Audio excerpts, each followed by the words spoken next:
And so he just was feeling kind of sick and nauseous, on the bus ride over, and his head was hurting, and he couldn't even hardly look at the sun.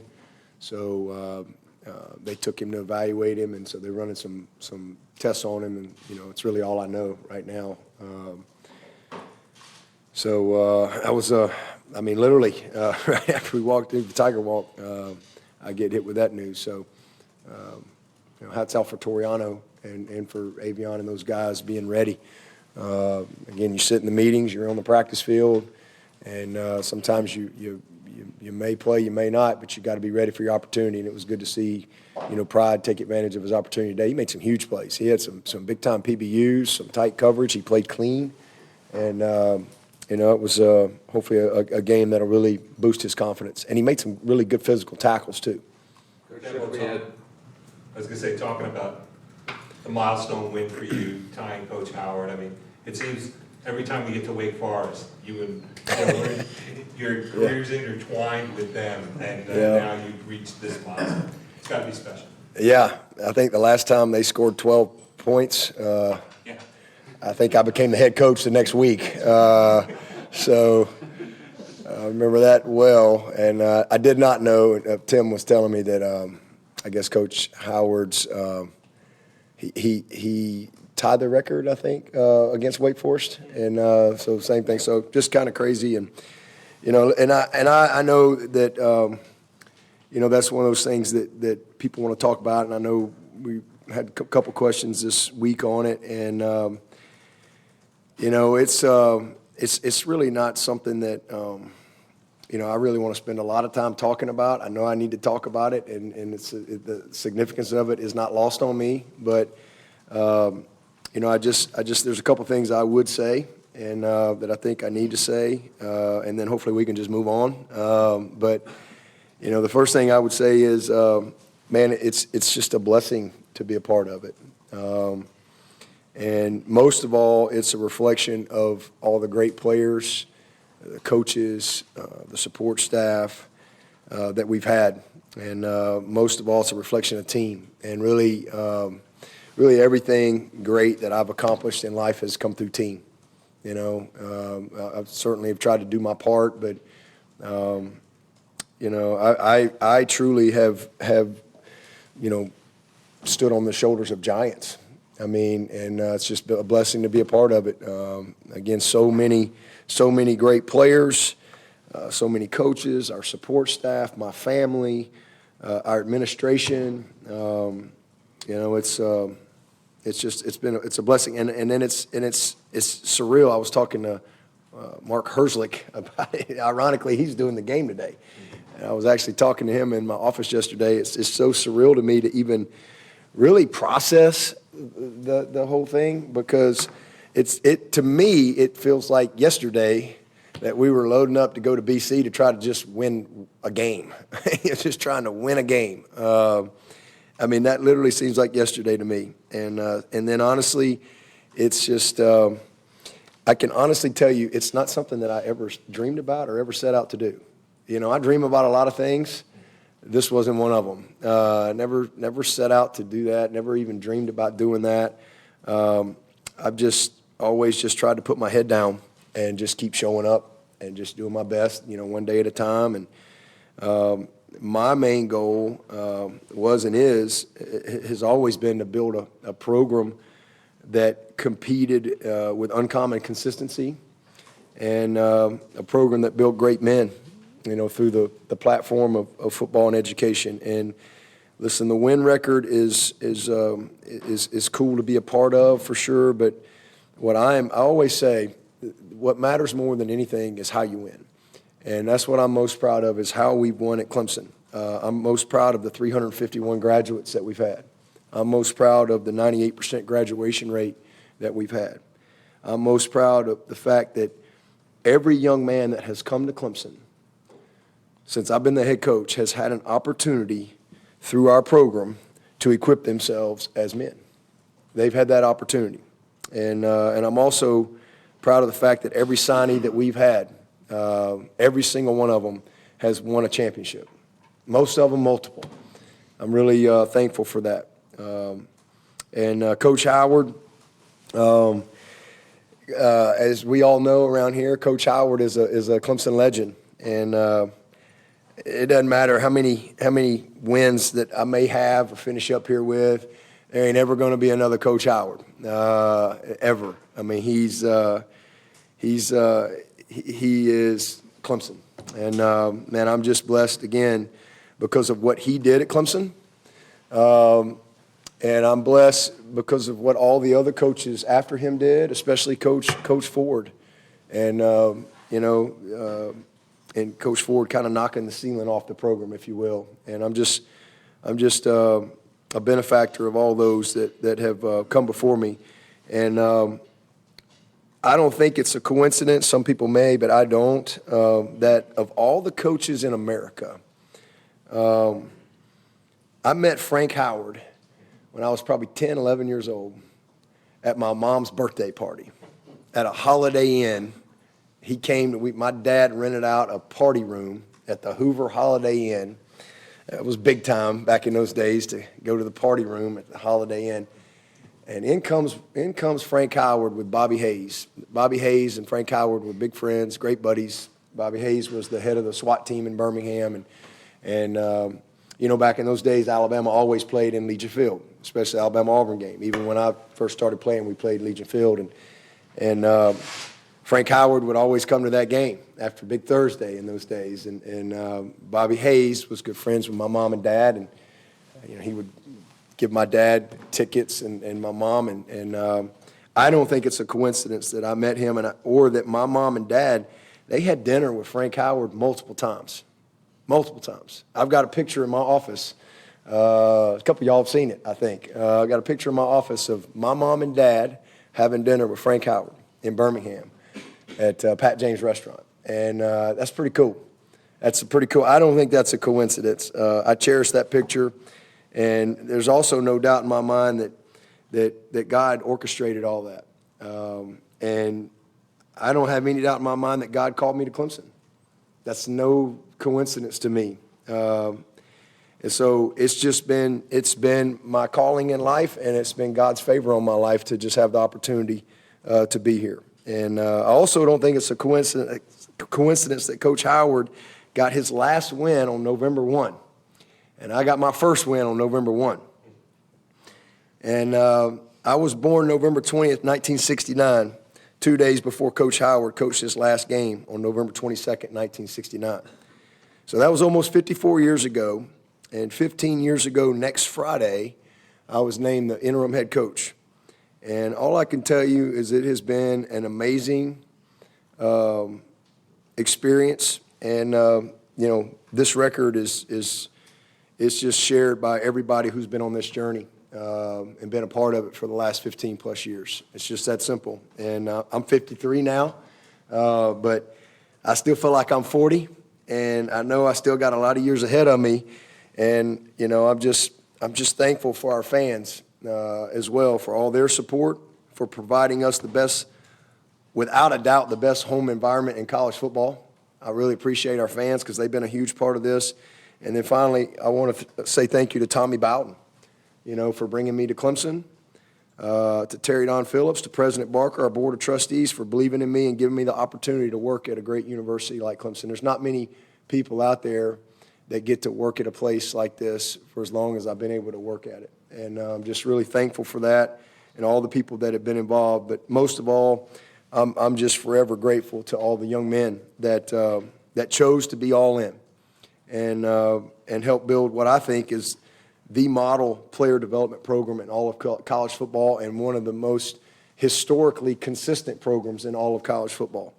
So I'm just so thankful for them, and I know we got many more great moments ahead, and for everybody who's been involved in it, I love all of you, and just, onward we go. And and again, just hopefully I'm here a long time and we win a lot of games, but to me, Coach Howard, he's the guy that set the tone here at Clemson University, and I'm just thankful to have a platform and a foundation to work on that he put in place here through his commitment, his loyalty, his sacrifice, and all the players and coaches that worked alongside of him. So great day and proud of our guys for finding a way to get a win. Coach, I think Shipley had 86 rush yards in the second half. You said that at halftime, Coach Spiller told him to be a little bit more patient with his runs. Seemed to do the trick.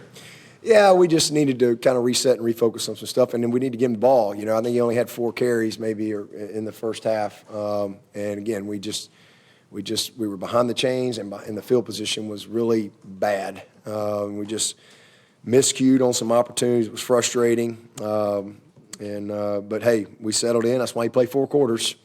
And, we were able to really get that run game going and lean on it in the second half, make some plays in the passing game as well, just enough to find a way to win the game. Dabo, what's the thinking on the 51-yard field goal? Supposedly, you said, I think you brought Whites in for the shorter stuff. Do you not have anybody you think can make those? Is he making them in practice? Yeah. Okay, and you feel good about that going forward? With a few weeks, would you consider some open tryouts to see if there's a kid on campus that could do that? No, we've got our roster set, and we're confident with the people that we have on the roster. But no, he's about 53. That's probably his range, and the confidence comes from practice. And he really hit it good. It's it's a tough field goal, but it was a good kick, a good effort.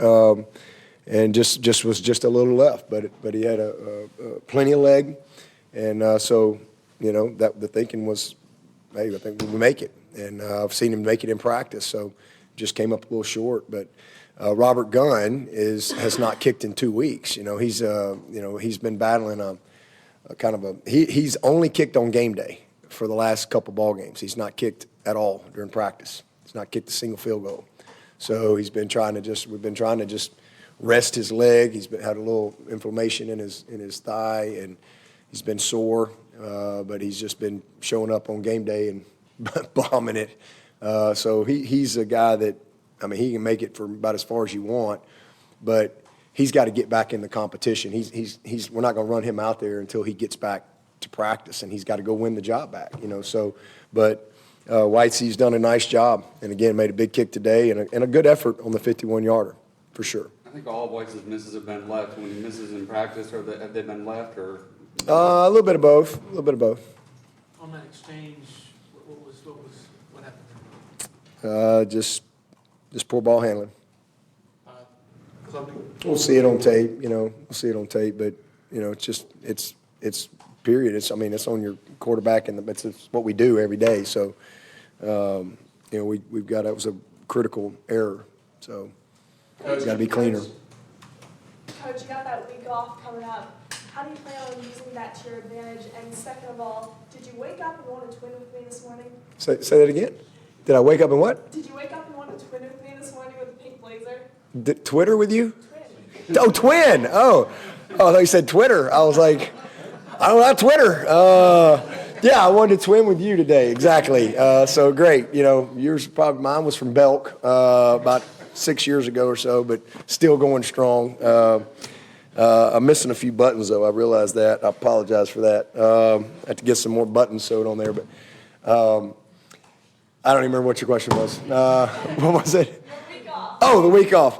Yeah. Well, there's a lot. It's a big week. Again, I look at, we need to beat Open this week, and so there's a lot that goes into it. A lot of self-scout. Obviously, you want to get a head start for the next opponent and do a lot of crossover work, and utilize all your staff from a defensive standpoint and offensive standpoint to really study, and see what the opponent sees and see if you can help each other out. So that's a part of it. And then both from an opponent scout and a self-scout, we'll do a little bit of that crossover stuff. And then we want to get healthy. Obviously, there's a huge opportunity for us to get some guys healthy. Putnam played his 3,000th snap today. How about that? Unbelievable. So, we'll take advantage of getting, obviously Nate and Antonio didn't play today. They're both really close, and so this is huge for them. And just guys, your game, this is week 7, plus you've had, a long camp. So it's just a lot that these guys have been through. So a chance to physically help them and then hopefully mentally advance a little bit, I think is our objective. And then, by the time we get to next Monday, it's not a typical game week. You're way ahead, and so hopefully that can be something that will be to our advantage as we, go into that next game. Coach, defensively, and you talked about how great that unit was all day long, but it really seemed like the closer their backs were to the wall, the more they ramped it up. The turnover early, then they just shut Wake Forest down inside the 10-yard line. And then in the second half, you feel like you've got to stop on third and long, and you get a tough call right there that keeps that drive alive. But those guys, it's like they didn't blink, and they just came right back. They stopped them again, held it to a field goal. And that really just kind of allowed the rest of the team to breathe and reset things. So where does that fire and intensity from that side of the ball come from with those guys? Well, I think it goes back to preparation. Our coaches, I mean, they did a great job of preparing our guys, and we've gotten better each week. Those guys are really developing. One of the areas that we definitely need to improve from game one to now is points off turnovers. I mean, bad things happen, right? That's why you sign up to play defense. Bad things happen. So, man, let's try to minimize touchdowns in the red zone. And, that was a huge, huge part of the day today. I mean, the stop was massive at the start of the game. To get no points right there, it's huge. And so I'm really proud of them for that. And then just, details in what we do. I mean, 230-something yards. And again, most of it came on that last drive. And we had a couple tough calls go against us today. That, sometimes you just have to agree to disagree. It's a tough day in that regard, but I'm proud of them. Again, that just shows growth, it shows belief, it shows preparation. There were some big-time plays. I mean, I thought Barrett Carter, he made a couple of one-on-one tackles in space that were awesome, I mean, our guy was just better than their guy. And, again, we made a lot of competitive plays on the ball, which is something we did not do against this team last year. We hit the quarterback. We got some pressure on him. We tried to not let it be a slow mesh. We tried to make it be a fast mesh by trying to, get some push up front. And, we made some adjustments with our pressure, initially kind of keeping the safeties. We were slow playing those guys, trying to make them give it off. And we were a little late there a couple times, but we ended up pressuring a little bit. We got control of the run game. So just a lot of good things, but just how they responded. You had the touchdown. I mean, the first turnover, and then the punt return after you get a big stop, right? You got a huge stop, and you have this. You're going to get good field position, and then all of a sudden you got to go right back out there and play. And we have tough call. So I'm proud of them. I really am. It was a great day. Probably the worst thing we did was the last drive, and we had a tough penalty on that one too. That was a pretty easy call, but I'm really proud of them. They competed their butts off, and I'm proud of our staff. I mean, they've done a heck of a job. That's a really good group over there, playing at a high level for us. And again, some of our best players weren't even out there, and they continue to play well. Coach Tyler. Devin, can you give an update on Jalen, and also how close were Wiggins and Williams playing? Lucas, you talking about Lucas? No, Jalen Phillips. JP. Oh, JP. He'll be all right. I mean, he's been kind of just battling something, same thing. I thought you said Jaden. He's been, he should be all right. I think the biggest thing is we'll see what's going on with Sherry and how close was Nate and Antonio? Pretty close. We dressed them out, so they're pretty close. I think both of those guys will be ready to roll when we head down to Miami. Coach Tyler has been so great this season. Had a rough one today, Yep. especially in the kicking game, but Yep. he bounced back later with the big catch. He did. And I mean, that's football, right? I mean, he's been a rock all year, and he's made so many great plays for us. And but you play this game long enough, you'll have a day that you want to forget. But I was proud of him for bouncing back. He had to go back out there and catch a punt, and then he also had the key play there in the fourth quarter. So he'll be fine. It's important to him. He cares a lot. He's got a lot of character to him. He'll bounce back. Is there any themes in terms of the struggles offensively in the first half? Anything? Not really. We just didn't do the little things well. 3rd and 2, we don't get the double team done. Just basic stuff. We turned the ball over. We had a drop. So just some of the basic things we didn't get done. And then again, just, behind the chains and poor field position, we didn't stay on schedule. Coach, last year, you mentioned, was a high-scoring double OT game up there in Winston-Salem today, kind of an old-school Frank Howard-like, low-scoring game. What are your takes on how the last 2 meetings have gone against the Deacons? As you mentioned, just you always seem to be tagged with them in some crazy way. Well, I'm just glad we won. We got, there's 51, 45, 51 to 45, or 17 to 12. Is that what it was today? Hey, they all count the same, and I'm just thankful that we got the win. And listen, they do a great job at Wake Forest. They really do. Coach Clausen always has his guys ready, and again, they got an open date to get ready for us. So there's going to be it's going to be a really healthy football team rolling in there, and they did some good stuff. But it's a 4-quarter game, and I thought we took it over in the second half, offensively and defensively. Coach, how nice is it to have a guy like Hamp Green on your hands team? Yeah. Hamp was a captain for us today, and he's a guy we trust. I mean, we put him back there on punt return as well. We trust him. He's a sure-handed guy and a gritty guy. And so, it's good to, we work that every week. Every Thursday, we work our, we take 2 or 3 minutes and we just catch onside kicks every single week. That's what we do. And, it's good to see us go out and win the game, put us in position. And really, we didn't really win the game. I mean, they had 3 timeouts. And so when you've got 3 timeouts, the opponent really can only take about 15 seconds off the clock if you don't get a first down. So to be able to run the ball the way we did in that situation, when they absolutely have to get the ball back and they got 3 timeouts and we're able to make them use all their timeouts, get the first down, and finish the game, that was my favorite part of the day from an offensive standpoint. When we had to have it, we had the will to finish. You said to agree to disagree. I guess what did you see on the Jeremiah Trotter penalty?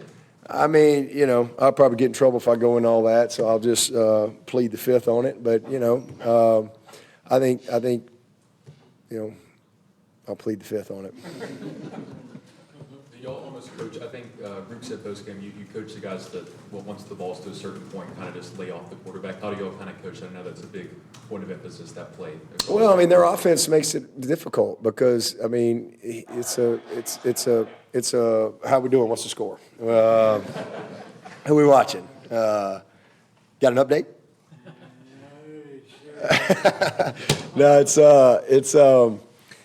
I mean, it's an RPO offense, and it's a a lot of almost jump pop passes, right? And so I thought he was in the air, and we kind of caught him there, and it's a very difficult situation, as opposed to if you're dropping back, right, and you finish a guy. But so tough break against us right there, and that's football, but everybody understands the rule, and that's probably all I'm going to say on that. First impressions without watching the film, how do you think Harrisville and Mitchell Mays performed today? I don't know. I mean, we'll see. I didn't really hear anything negative. I know we had a penalty. I think Harris had a penalty. But, you rushed for 167 yards in 2 quarters. You probably did some good stuff. So we'll see when we evaluate the tape before I kind of give a final comment on that. But 200-plus yards rushing and 167 in 2 quarters. And when we had to have it, we got it done. I was proud of getting – we got the big 4th down there as well. Got that one, a big gritty yard. But we'll see. I think Kate said that Wade plays a lot more off coverage, so it made it harder to get down the field vertical shots. Yeah. Is that something you knew coming in? Yeah, that's just kind of, they play a lot of catch technique. You might have heard me talk about that earlier in the week, and they'll do a good job of sitting back about 10 yards and, just trying to keep everything underneath them. But then they'll also cloud it, from there and make you think that it's a soft coverage, but it's really a hard coverage, based on how they structurally roll their safeties and such. So they do a nice job. They do a really good job, and so we needed to get the run game going. I mean, we had to, especially with some of the two safety looks, and then they tried to pressure us as well, and we hit some nice plays. None bigger than that fourth down to Bo. I think it was Bo over on their sideline. They went cover zero, and we had a little Oscar routes, and I mean, it was a great throw and catch. I thought Bo had a heck of a day today. Made some big plays, except one. That was a critical miss, an easy play, just tried to run, and it was there. We felt like we had it up and had a great chance to get the first on that play, but that was a miss as well. But I thought Bo did a nice job, and structurally we did what we needed to do in the second half. First half, not so much. Take a couple more for Coach. Another forced fumble by Khalil today. I know he had a great spring, but did you expect him to have as big an impact this year as he has? Yeah, I did. After watching him through the spring and then watching him, just being around him in the summer, just who he is and how mature he is, and watching him in camp, yeah, we expected him to be a dude for us. And, just like we thought Tyler Brown, and we didn't get Tyler till the summer, but after going through the camp and everything with him, we're like, okay, this kid's going to help us right out of the gate. He's ready. And so he has. Khalil, we just had a chance to be around a lot longer since January. Dabo, have you seen something different in your offense in how they've responded to some of this adversity since that first game in Duke, in-game adaptability and response from them? Well, I think you saw it last week up at Syracuse for sure. When we had, the critical turnover, right? Here's, that fluky play. Here it comes when Brenny got hit and the ball, and there goes the ball. And, man, they responded. They came right back. And, so I think that's part of it. I think they're just maturing. They're just growing. We got a quarterback that's a really good player. And, he's just like on the exchange. I mean, that's a very frustrating, disappointing play, but, you just keep playing. And he missed one, too. He missed one early. We had, I think it was Tyler Brown. We had him wide open. I mean, wide open. And he just, missed him. I don't know if he didn't have his feet set or what, but because he don't miss many. So it's just good to kind of see him push through, and, I just think they're just growing and maturing. I mean, we beat Charleston Southern. I think we lost the turnover margin against them, right? So to win a game and lose the turnover margin, that's a pretty good step for this bunch, because that has been our Achilles heel this year against good teams. And again, two games that we dominated the statistics, right? We had almost 500 yards against Duke, and had great stats against Florida State, but there's nothing that equalizes the game more than the turnover margin, and we weren't able to overcome it in those games, and today we were. So hopefully that just shows a little more mental toughness, and then defensively, no points off the turnovers was the biggest difference. Take one more for Coach. We're talking about your career. It must have been nice to see a couple of your guys get some wins around the country. Brent had a big win today. Yes, Tony yeah. Did Tony win? Yeah, Tony won it. Good. That's awesome. Yeah, I'm proud of it. Yeah, I got to see T-Bone down in the locker room because I didn't know what happened. So till after our game, so I'm super happy for Brent. That's obviously a huge win. Got a long way to go, but it's that's one of those wins that early, especially in your coaching career, like you need a win like that to kind of take the next step with your guys, and so it's awesome. Super. I don't know again how it all played out, but literally T-Bone was kind of filling me in a little bit in the locker room, so I'm really happy for them. And then who did Tony and them play today? It was William and Mary. Hey man, hey, I'm glad they got a dub. So good for him, and happy for those guys. Thank you, Coach. Okay, thank y'all. Thanks, Alex.